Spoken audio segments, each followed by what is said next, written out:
এখন আমরা যাচ্ছি স্কুলে। দেখেন সামনে কত সুন্দর কৃষ্ণচূড়া গাছ।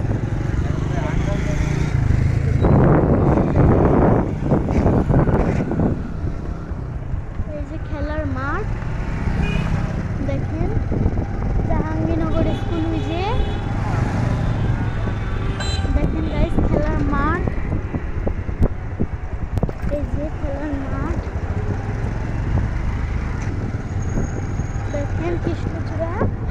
এই যে জাহাঙ্গীরনগর বিশ্ববিদ্যালয় স্কুল। এই যে ম্যামরা জাহাঙ্গীরনগরের। ওই যে আজকে নির্বাচন হয়েছে, ভোটাভুটি, উপজেলার নির্বাচন হয়েছে আজকে।